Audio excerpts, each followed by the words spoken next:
Halo, Assalamualaikum. Saya Henry Jaya. Saya dari kelas ilmu komputer ingin mempresentasikan tentang logika dan algoritma. Kalian pasti tidak asingkan dengan kata logika dan algoritma. Nah, logika itu ilmu yang mempelajari tentang cara berpikir yang benar dan mengikuti aturan-aturan tertentu dalam proses penalaran. Nah, di sini dasar logika meliputi konsep-konsep seperti premis, kesimpulan, penalaran deduktif, penalaran induktif, dan kebenaran.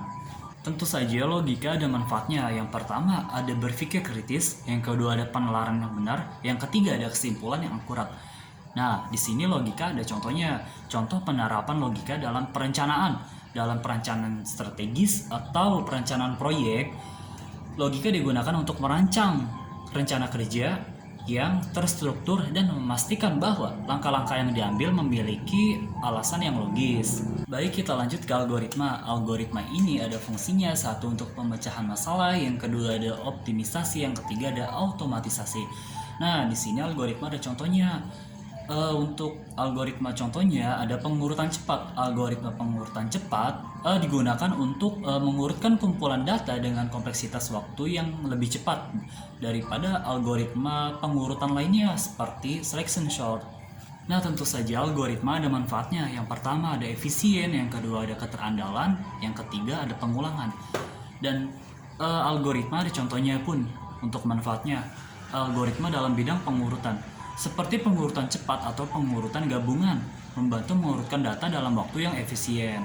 Di sini pun ada struktur algoritma. Yang pertama ada sequence. Nah, ini adalah langkah-langkah yang dieksekusi secara berurutan. Nah, yang kedua ada selection. Nah, digunakan untuk membuat keputusan berdasarkan kondisi tertentu. Nah, yang ketiga ini ada repetition.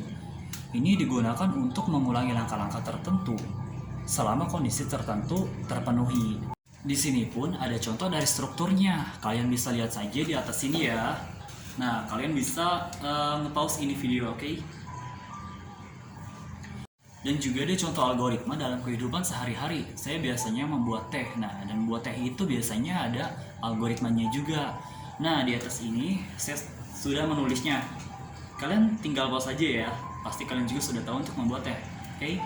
Dan yang terakhir, ada contoh algoritma dalam bentuk psikode. Nah, di atas ini saya telah menulis dalam bentuk psikodenya ya. Kalian bisa untuk menirukan dan tidak lupa untuk di-pause untuk melihatnya. Baiklah, itu saja yang saya bisa sampaikan dalam tema logika dan algoritma. Saya meminta maaf jika ada kesalahan kata-kata dan kurang penjelasannya. Mohon maaf untuk sebesar-besarnya. Saya Yahya Nurijaya. Assalamualaikum warahmatullahi wabarakatuh. Dah.